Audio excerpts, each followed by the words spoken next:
आपको इस संस्कार के बारे में पहले जानकारी दे देता हूँ, फिर बीच में इसकी विधि पूरी आपको बताऊंगा।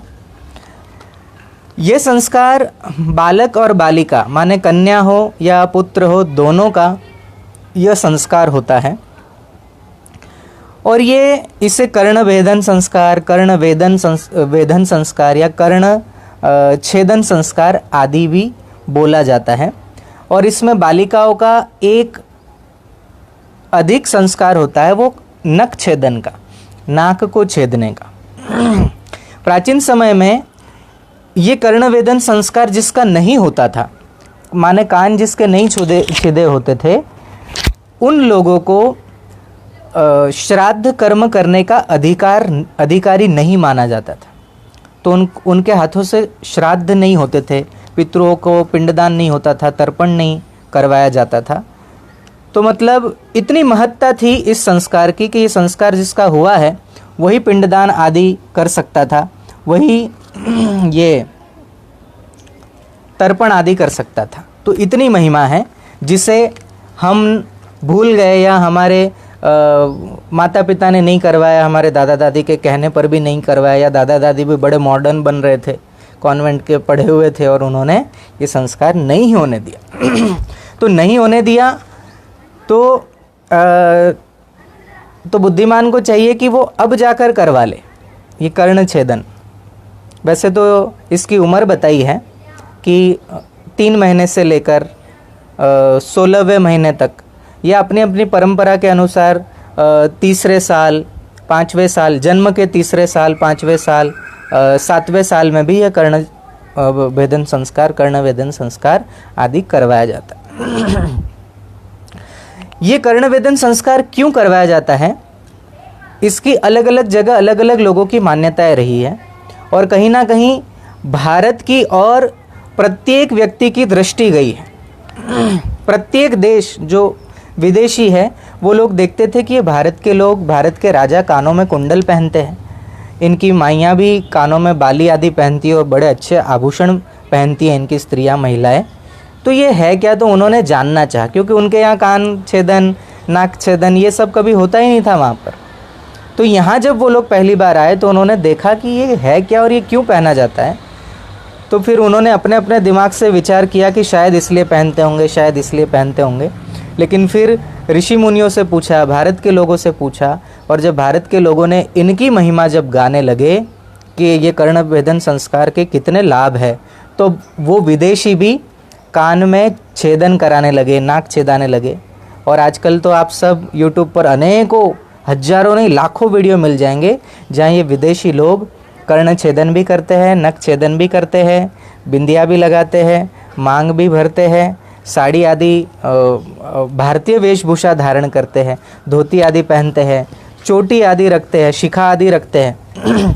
हमारे हिंदू शिखा नहीं रखते, लेकिन वो विदेशी जो वैष्णव संप्रदाय में, गौड़ीय संप्रदाय में वैष्णवी दीक्षा प्राप्त करके वो संपूर्ण वैष्णव धर्म का पालन करते हुए मिल जाएंगे। बड़े बाजार में रास्तों से निकलेंगे, हरे राम राम राम हरे हरे, हरे कृष्ण कृष्ण कृष्ण हरे हरे महामंत्र का उच्चारण करते हुए गली गली घूमेंगे, बजाएंगे, नाचेंगे, गाएंगे, भगवान को याद करेंगे। तो इन 16 संस्कारों का फायदा हिंदुओं ने कम उठाया जितना आजकल विदेशी उठा रहे। तो मैं आपको बताता हूँ कि कर्ण वेदन संस्कार क्यों किया जाता था। अलग अलग लोगों की मान्यता रही है उन देशों में।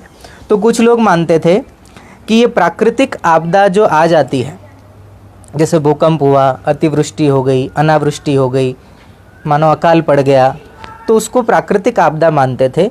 और ये प्राकृतिक जो आपदा है वो अपने अपने कुल देवता, इष्ट देवता के प्रकोप से आई हुई है, ऐसा वो मानते थे। इसलिए उस देवता को, उन इष्ट देव को, उन कुल देवता को प्रसन्न होने के लिए अमुक कबीले के लोग बलि देते थे, नर बलि देते थे। तो नर बलि उसकी दी जाती थी जिसके शरीर का कोई भी अंग भंग न हुआ। और आप सबको पता है कि छोटा बालक मिलना बहुत आसान होता है, उसे चुराना भी आसान होता है, उसकी सुरक्षा में ज़्यादा कुछ करना नहीं पड़ता, बस लाना होता है और उसकी बलि दी जाती है। वो छुड़ाने का प्रयत्न भी नहीं करता, बड़ा हो तो छुड़ाने का प्रयत्न करे, बहुत कुछ होता है, तो वो बच्चों की भी बलि दे देते थे। तो कुछ लोग वहाँ के कान में छेद कर देते थे ताकि ये अंग भंग हो जाए, और अंग भंग जिसका हो जाता है तो उसकी बलि नहीं दी जाती, उसकी सुरक्षा हो जाती थी। तो कुछ लोग उस कारण से भी कर्ण छेदन करते थे। दूसरा ये मान्यता थी कि कुछ लोगों का मानना था कि जैसे किसी की बीमारी से मृत्यु हो जाए, अकाल मृत्यु हो जाए, वो एक काल ऐसा होता था जहाँ पर लोग ये नहीं जानते थे कि 16 संस्कार क्या होता है, शिशु की रक्षा कैसे की जाती है। उनको न गर्भाधान संस्कार का पता था, न जात कर्म संस्कार का पता था, न नामकरण का पता था। ऐसे बहुत से संस्कार उनको पता ही नहीं थे, जिसके कारण बच्चे की इम्यूनिटी शक्ति बढ़ती थी, इम्यूनिटी पावर बढ़ता था, रोग प्रतिकारक शक्ति बढ़ती थी, और जिसके कारण उस बच्चे पर किसी भी प्रकार का रोग हावी नहीं हो पाता था। तो ये टीके वगैरह लगाने की हमारे भारतीय बच्चों को कभी आवश्यकता ही नहीं पड़ी। तो उनको ये पता नहीं था, तो उनके बच्चे बीमार होकर मर जाते थे, और उनको ऐसा मानना था कि अकाल मृत्यु हुई है तो ज़रूर किसी राक्षस का, भूत प्रेत का साया हमारे बच्चों पर होगा, और इस कारण से उनकी मृत्यु हुई। तो वो लोग क्या करते थे, उनके यहाँ ऐसी मान्यता थी कि चाकू दिखाओ, छुरा दिखाओ, कोई धातु दिखाओ, तो उससे ये बुरी शक्तियाँ दूर रहती है, दानव राक्षस दूर रहते। तो इस भाव को लेकर फिर वो लोग कान छिदाकर उसमें धातु की बाली, लोहे की है या ऐसी कोई बाली पहना दी जाती थी, जिससे उस शिशु की रक्षा हो जाए और वो अकाल मृत्यु न मरे। आज भी आपने देखा होगा, जो बच्चे अचानक रात्रि में जाग जाते हैं, डर जाते हैं, रोने लगते हैं, चिल्लाने लगते हैं, तो माता पिता या दादी, कोई बुज़ुर्ग उनको पास में वो रख देती है ये छुरा, छोटा सा छुरा है, लोटा है, कजरोटा आदि है, वो पास में रख के सुला देती है और बच्चे को नींद आ जाती है। तो ये हमारे यहाँ भी ऐसी कुछ मान्यताएं रही। तीसरा कारण बताते हैं कि कुछ लोग स्वास्थ्य की दृष्टि से भी कर्ण छेदन करते थे, क्योंकि जो समुद्र किनारे जो बसने वाली प्रजातियाँ थी वो समुद्र में जाते थे और दूर दूर समुद्र में देखना पड़ता था, उसके लिए दृष्टि बहुत मजबूत होनी चाहिए। तो उनका मानना ये था कि कर्ण छेदन करने से आँखों की रोशनी बढ़ जाती है, सूक्ष्म से सूक्ष्म चीज़ भी दूर से दूर हो वो भी इन आँखों के द्वारा वो देख सकते थे, इसलिए उनका कर्ण भेदन संस्कार भी करवाया जाता था। ऐसी मान्यताएं भी। एक एक्यूपंचर मत भी है। एक्यूपंचर जो होता है, एक तो एक्यूप्रेशर होता है कि हम शरीर का वो अंग दबाए जो वो उस पॉइंट पर हम दबाते हैं, एक्यूप्रेशर पॉइंट होते हैं। एक होता है एक्यूपंचर, जिससे सुई चुभोकर होता था, जैसे कोई अंग शिथिल पड़ गया उसमें सुइयाँ चुभोकर उस अंग को एक्टिवेट किया जाता था। ये विद्या लगभग 5000 साल पहले से एक विशिष्ट बिंदुओं पर सुई चुभोकर ये उपचार किया जाता था और व्यक्ति उससे स्वस्थ हो जाते थे। महिलाओं को गर्भ के समय प्रसव की जागृति, मतलब प्रसव कैसे होता है और उन बच्चों के कैसे संस्कार करवाए जाते, उनको उस विषय पर जानकारी नहीं थी, इसलिए उन बच्चों के शरीर की इम्यूनिटी बढ़ती नहीं थी और रोग प्रतिकारक शक्ति न होने से वो अनेक बीमारियों का शरीर घर बन जाता था और उन बच्चों की मृत्यु हो जाती थी। तो किसी के द्वारा उन्होंने सुना, और ये एक्यूपंचर पद्धति ही है, वो पद्धति का ही एक अंग है कर्ण छेदन, जिससे वो कानों में सुई चुभो देते थे और उससे उन बच्चों की इम्यूनिटी पावर, रोग प्रतिकारक शक्ति बढ़ जाती थी और वो बच्चे अकाल मृत्यु से बच जाते थे। हाँ, वो बच्चे अकाल मृत्यु से बच जाते थे। अब ये तो हमने सुना विभिन्न विभिन्न प्रदेशों में रहने वाले विचारधारा के लोगों का मत। अब इस कर्ण भेदन संस्कार के पीछे हमारे ऋषियों का क्या मत है, ये अब हम जानेंगे। ये महत्वपूर्ण जानकारी है, आप शेयर करते जाइए, बहुत लोगों तक पहुंचेगी ये जानकारी। ये जो मैं जानकारी दे रहा हूँ ये भी मैस्टिकल लाइफ का ही एक हिस्सा है कि ये ऋषियों का क्या मत है कर्ण भेदन संस्कार पर। सुनिएगा ध्यान से। कान हमारे शरीर का बहुत उपयोगी अंग है, अति उपयोगी है, और ये पंच इंद्रियों में से एक आता है। अब शास्त्रों का और ऋषि मुनियों का जो गहन अध्ययन है उससे पता चलता है कि हमारा जो कान है ये जो कान है, आप ये देखिए, ये जो कान है,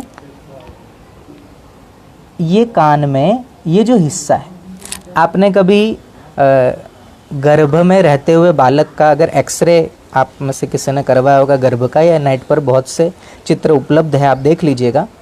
जब बच्चा गर्भ में होता है तो ऐसे उल्टा होता है, सिर नीचे की और पाँव ऊपर होते हैं, बीच में उसका धड़, फेफड़ा, अंदर के अंग प्रत्यंग होते हैं।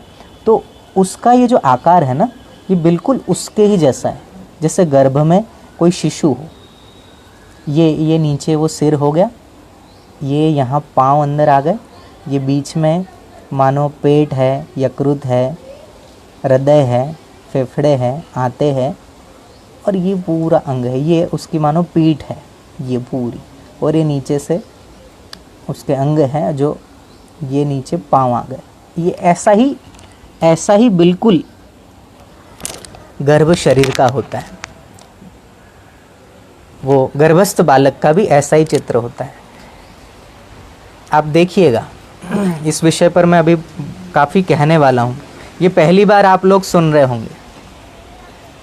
ये शरीर विज्ञान है, उस विज्ञान के बारे में केवल हमारे ऋषि मुनियों का रिसर्च सबसे गहन और सबसे उत्तम है। और इसी कान के द्वारा आप अनेक शरीर के रोग ठीक कर सकते हो। मैं आगे आता हूं उस विषय पर, पहले हम ऋषियों का ये मत सुन लेते हैं।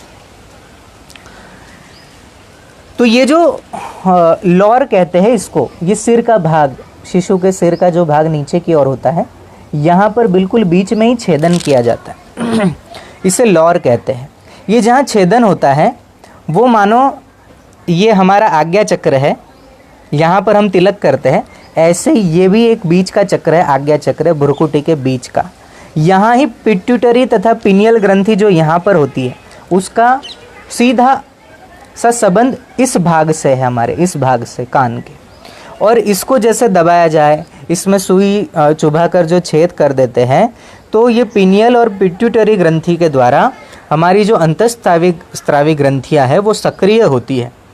और ये सक्रिय होने से शरीर की सारी ग्रंथियों को नियंत्रित करने का काम ये आज्ञा चक्र से होता है। पिट्यूटरी ग्रंथि, पिनियल ग्रंथि, ये दोनों ग्रंथियां मिलकर करती है। तो इससे पूरे शरीर का संचालन होता है। ये ग्रंथि जिनकी काम ठीक से नहीं करती, ये पिनियल ग्रंथि, पिट्यूटरी ग्रंथि आदि, ये जो काम नहीं करती है ढंग से, तो उसके पीछे कारण है इनका असंतुलित होना। माने अगर ये संतुलित नहीं है तो आपके शरीर में बहुत से ऐसे अंग होंगे जहाँ दाढ़ी आनी चाहिए, जहाँ बाल आने चाहिए, वहाँ नहीं आते। कईयों की मूछें नहीं आती, कईयों की दाढ़ी जगह जगह आती है, लेकिन पीठ पूरे बालों से भरी होती है। जहाँ बाल नहीं चाहिए वहाँ भयंकर बाल आते हैं, और जहाँ चाहिए होते हैं वहाँ आते नहीं हैं। बाल झड़ने की समस्या हो जाती है, कहीं मोटापा बढ़ता है, कहीं मोटापा कहीं किसी के शरीर बनता ही नहीं है, अच्छा सुडौल नहीं होता है। तो ऐसी बहुत सारी चीज़ें हैं जो इनके असंतुलित होने से होती है। आँखों से कम दिखना, कानों से कम सुनाई देना, जीभ से तुतलाना, ये सब उस ग्रंथि के अनियमित होने से होता है। लेकिन जिसका कर्णभेदन संस्कार हो जाता है, उसकी वाणी बिल्कुल फ्लो में होती है, वो जल्दी भूलता नहीं है, स्मरण शक्ति भी उसकी तेज हो जाती है। शरीर की रचना, वो जो शरीर का ढांचा है वो बिल्कुल सुडौल और स्वस्थ होता है। तो ये सब चीज़ें हैं। ये कर्ण छेदन करने से विचारों में एकाग्रता आती है, गूढ़ विषयों को समझने की शक्ति प्राप्त होती है, मानसिक और आध्यात्मिक विकास होता है, श्रवण शक्ति भी तीव्र हो जाती है, माने सुनने की शक्ति तीव्र हो जाती है। बालक इन सभी गुणों से परिपूर्ण रहे, इसलिए यह कर्ण भेदन संस्कार हमारे ऋषि मुनियों के द्वारा बताया गया है, जिसे हम सबको करना चाहिए। 1957 की बात है। एक फ्रांस का डॉक्टर है जिसका नाम है नॉगियर। ये डॉक्टर नॉगियर ने कर्णभेदन संस्कार के बारे में भारतीय शास्त्रों से जाना। फिर वो भारत आया, उसने रिसर्च किया, संतों से इसके बारे में चर्चा की और वैद्यों से इस विषय पे चर्चा की, और उसे जो जो टिप्स मिले, जो थोड़ा बहुत वो जान पाया, वो जानकारी लेकर वो अपने देश फ्रांस गया और वहाँ पर उसने 40 वर्ष अध्ययन किया केवल एक कर्णभेदन संस्कार पर। 40 साल उसने अध्ययन किया, रिसर्च किया, शोध किया और उसने उसमें 100 पॉइंट हमारे शरीर के ऐसे खोजे जिसको दबाने से, जिसको सुई से चुभाने से तत्संबंधी रोग ठीक होते। उसमें मैं आपको बता देता हूँ जिनको दबाव देकर, सुई से चुभाकर वो रोगों से छुटकारा दिलाते थे। अब ये जो कान की लौर है, ये देखिए, ये कान की ये जो लौर जहाँ पर छेदन होता है, इसको दबाने से या इसको मसलने से अच्छे से, अभी तो मैंने कान में ये तुलसी पहन के रखी है, ये तुलसी का मोती है, ये हमारे संतों ने बना के दिया था तो वो हमने धारण किया है। तो ये निकाल कर, कोई भी आपने जो कुछ भी पहन के रखा है उसको निकाले और वहाँ पर सरसों का तेल है, तिल का तेल है, नारियल का तेल है आदि से मालिश करें। ये अगर करे तो इससे जिसका सिर दुखता हो, यहाँ दिमाग के आसपास दर्द होता हो, पूरा मत्था दर्द होता हो, गले की तकलीफ़ हो, साइनस आदि की तकलीफ़ हो, तो केवल ये जो दोनों नीचे के हिस्से हैं यहाँ पर ठीक 5-5 मिनट 7-7 मिनट मालिश करें अच्छे से। तो ये नीचे के भाग पर मालिश करने से ये सिर, मत्था, गला, साइनस आदि के रोग ठीक होते हैं। फिर बताया कान का मध्य भाग, जिसको शास्त्रीय भाषा में कहा गया कौंच, ये बीच का हिस्सा होता है। यहाँ पर किसका वो होता है, बोले यहाँ से फेफड़े, हमारा हृदय, पेट, यकृत और आंतों का उपचार इस भाग से होता है, ये बीच वाले हिस्से से। और जैसे जटिल रोग है, अर्थराइटिस है, अवसाद है, अस्थमा है, हृदय रोग है, पीठ का दर्द है, चिंता होती है, नशे की लत लग गई है, माइग्रेन है, नींद न आना है, साइटिका जैसे गंभीर रोग है, उसका उपचार भी इन्हीं कानों के द्वारा होता है, संभव होता है। तो बोले स्वामी जी कैसे ये होगा, अर्थराइटिस है, साइटिका है, नींद न आना, माइग्रेन, अवसाद, अस्थमा, दमा आदि, हृदय रोग, पीठ का दर्द, क्या सिर्फ ये कान से ठीक हो सकता है?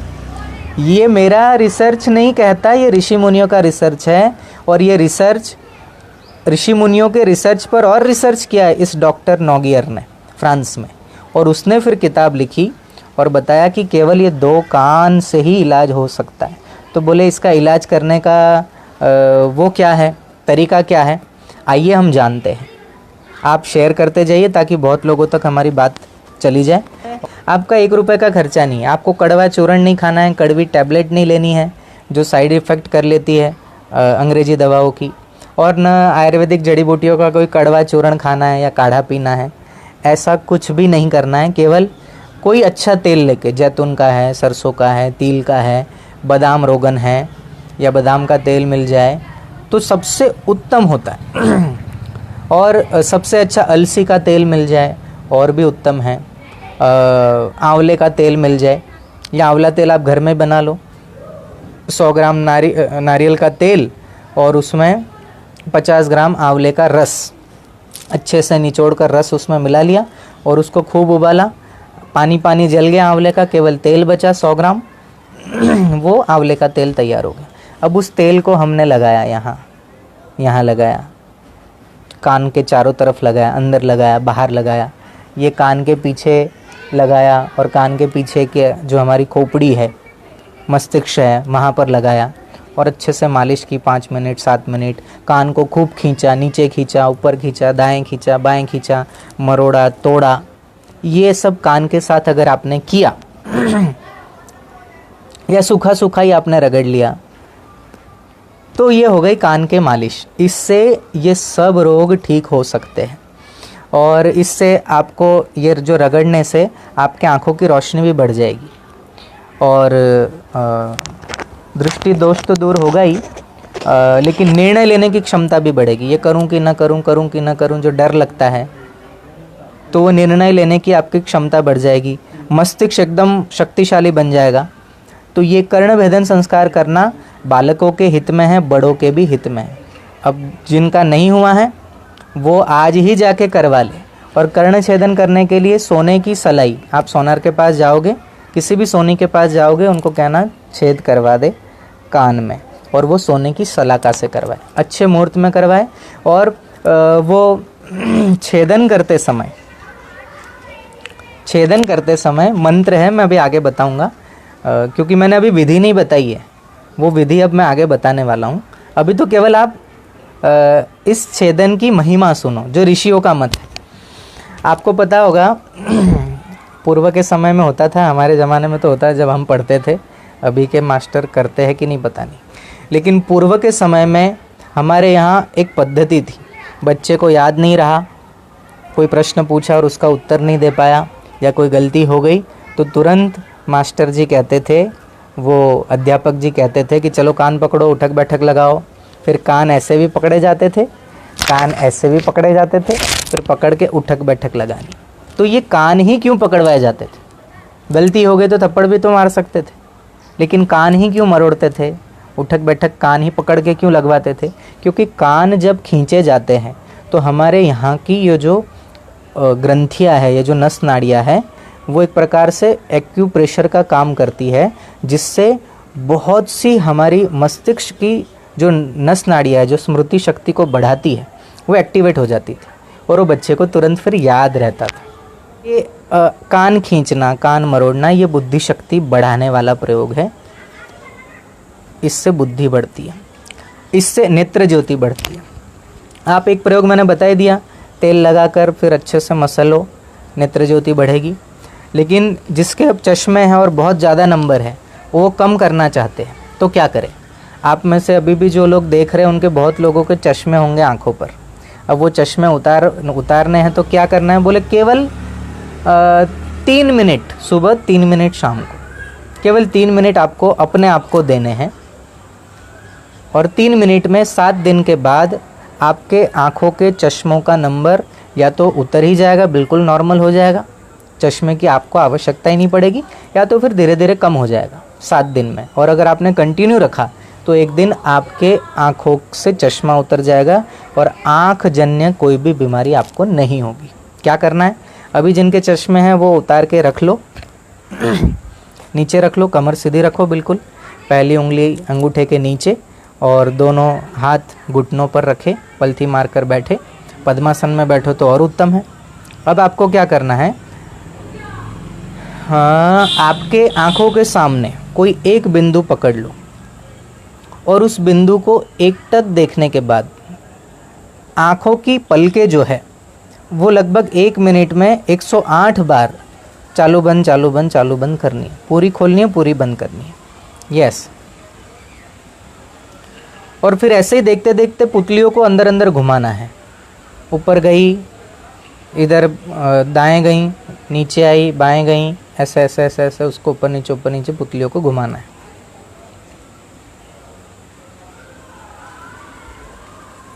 फिर उल्टी दिशा में घुमाना है।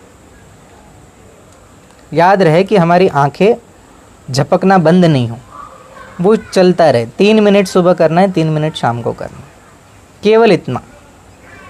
अगर दे दोगे तो पक्का चश्मा उतर जाएगा और भविष्य में आपको कभी भी आंखों की बीमारी नहीं होगी। जैसे ये भी एक प्रकार का एक्यूप्रेशर है। जैसे ये पॉइंट है, ये पॉइंट है, ये सब पॉइंट है, ये सब दबाने से, ये पॉइंट दबाने से जैसे उस संबंधित जो अंग होते हैं वो रोग ठीक होता है, वैसे ही हमारी ये जो आँखें हैं और जहाँ हम काजल लगाते हैं वो वहाँ भी पॉइंट होता है। तो वो पॉइंट एक्टिवेट, अब यहाँ कैसे दबाएंगे? तो बस ये पलके चालू बंद करो तो वो अपने आप पॉइंट दबते हैं, एक्टिवेट हो जाते हैं। मोतिया दूर हो जाएगा। ये आँखों की कोई पानी गिरने की समस्या है या अन्य जो समस्या है वो सब खत्म हो जाएगी केवल 3 मिनट करने से। ठीक है, तो आज मैंने 2 प्रयोग आपको बताए कान के और आँखों के प्रयोग बताए। और एक प्रयोग और बता दूं कि जब आप स्नान करें, जिनको याद नहीं रहता उन बच्चों के लिए, बड़े भी कर सकते हैं। स्नान करते समय खूब पानी से कान के पीछे रगड़े, कान के आसपास रगड़े, लगभग 1 मिनट 1.5 मिनट तक नहाते नहाते ही अच्छे से कान के पीछे रगड़ना है, आसपास रगड़ना है। कुछ ही दिनों में आपका मेमोरी पावर बढ़ जाएगा। 1 रुपए की दवा खाने की ज़रूरत नहीं। ये चूर्ण खा लो, वो दवा खा लो, वो मेमोरी पावर की दवा, ये मेमोरी बढ़ाने की दवाई। हाँ, उनके अपने उपयोग हैं, उनके प्रयोग हैं, मैं निंदा नहीं करता, लेकिन जिनसे वो कड़वा कड़वा नहीं खवाता उनके लिए ये आसान प्रयोग, केवल रगड़ के नहाना है ना, कितना आसान प्रयोग है। यही है हमारे देश की मैस्टिकल लाइफ, हमारे हिंदुओं की मैस्टिकल लाइफ। बहुत से प्रयोग आएंगे। अब आगे आइए मैं बताता हूँ कि ये कर्ण भेदन संस्कार कैसे किया जाता है। आप शेयर करते रहिए, मैं आपको जानकारी देता रहूँगा। हमारे शास्त्रों के अनुसार शुभ मुहूर्त निकाले जाते हैं। प्रत्येक कार्य हमारे यहाँ शुभ मुहूर्त में होता है। तो शुभ मुहूर्त किसी ब्राह्मण को पूछ लेना, यहाँ तो मैं आपको बता ही दूंगा, लेकिन आपको ये समझ में ना आए, नक्षत्र, जन्मांश, रिक्ता तिथि, संवर्ष, ये अगर आपको नहीं समझ में आता है तो ब्राह्मण से पूछकर अच्छा समय निकलवा लेना और उसी में ये करना है। तो शुभ मुहूर्त में कर्ण छेदन के लिए चैत्र और पौष ये दोनों मास वर्जित बताए हैं। ये खर मास। तिथि बताई गई हरिशयन माने चतुर्मास में न करे। जन्मास है, रिक्ता तिथि है, चतुर्थी, नवमी, चतुर्दशी तिथि, संवर्ष एवं जन्म तारा मतलब जन्म नक्षत्र से पहला, 10वां, 9वां और 19वां नक्षत्र को छोड़कर ये कर्ण भेदन होता है। जन्म से छठे, 7वें व 8वें मास में होता है अथवा विषम वर्ष में किया जाता है। माने बालक जन्मा, उसके कई 3 महीने में भी करते हैं, कई 6 महीने में करते हैं, कई 1 साल बाद करते हैं, लेकिन सम महीना न हो, माने विषम महीने हो। सम तो समझ गए, जिस महीने में आपका जन्म हुआ है वहाँ से आप गिनती शुरू करो। तो 2 में नहीं करना, 4 में नहीं करना, 6 में नहीं करना, 3 में चलेगा, 7 में चलेगा, 5 में चलेगा, फिर 9 में चलेगा। विषम मास में, विषम महीने में करना चाहिए। उसमें भी अगर सोमवार हो, बुधवार हो, गुरुवार हो, शुक्रवार हो, और इन वारों में भी अगर श्रवण नक्षत्र, धनिष्ठा नक्षत्र, पुनर्वसु, मृगशिरा, चित्रा, रेवती, अनुराधा, हस्त, अश्विन अथवा पुष्य नक्षत्र हो तो सबसे उत्तम नक्षत्र, उत्तम मुहूर्त माना जाता है कर्ण भेदन संस्कार के लिए। अगर पुत्र है और उसका हम कर्ण छेदन संस्कार कर रहे हैं तो वो कर्ण भेदन संस्कार पहले तो सीधे कान का हो बालक का, फिर उल्टे कान का। और बालिका अगर है तो पहले उल्टे कान का हो और फिर सीधे कान का संस्कार हो, और फिर अंत में नाक का, नाक में भी जो छेदन होता है वो नथ वगैरह पहनने के लिए वो संस्कार बालिका का अतिरिक्त उसमें हो, नख छेदन हो। अब कर्ण छेदन से पहले बालक के दोनों हाथों में केसर का घोल बना के सबसे पहले तैयार रखे और अनार की कलम से ओम लिखे दोनों हाथों पर। ये करना चाहिए। इससे पूर्ण जीवन, संपूर्ण जीवन उस बालक का सुख और समृद्धि से व्यतीत होता है अगर हम ये सब संस्कार करते हैं। याद रख लीजिए, केसर के पानी से, अनार की कलम से केसर का पानी बना ले और उसमें डुबो कर ओमकार दोनों हाथों में लिख देवे। आगे बताया कि बालक का हाथ लगवा कर एक पंचांग, जिसमें मुहूर्त आदि देखते हैं, एक पंचांग, पीला वस्त्र और केसर की डिब्बी, ये 3 वस्तु किसी वृद्ध विप्र को देना चाहिए या किसी साधु संत को देना चाहिए। उससे उस बालक के समय आने पर विवाह में कभी भी बाधा उत्पन्न नहीं होगी। कई बार होते हैं विवाह संबंधी बहुत बाधाएं उत्पन्न होती है। सब कुछ, लड़का अच्छा है, लड़की अच्छी है, दिखने में अच्छे है, स्वभाव अच्छा है, सब कुछ होने के बाद भी कुछ ना कुछ विघ्न बाधाएं आती है। वो बाधाएं उस बालक के जीवन में कभी नहीं आएगी। तो एक पंचांग, पीला वस्त्र और केसर की डिब्बी किसी संत को या किसी विप्र को, भूदेव को दान में देना चाहिए। और छेदन में ये जो कर्ण छेदन संस्कार है उसमें उपयुक्त हम जो तार, सोने का तार या चांदी का तार का उपयोग करें, तो यहाँ बताया गया कि वो तार सबसे पहले माँ भगवती के चरणों में रखे और भगवती के चरणों से स्पर्शित तार से वो कर्ण छेदन करने से माँ की कृपा प्राप्त होती है। और शास्त्र में ये कहा गया कि अगर वो सोने का तार अगर नानी के द्वारा मिलता है, नानी के घर से अगर आता है, तो शिशु को भविष्य में राजसी सुख प्राप्त होता है, माने हर प्रकार की सुख सुविधा से वो संपन्न रहेगा। तो नानी के घर से अगर वो सोने का या चांदी का तार आता है और उससे कर्ण छेदन होता है, वही कान में पहना जाता है, तो उसका लाभ बताया गया।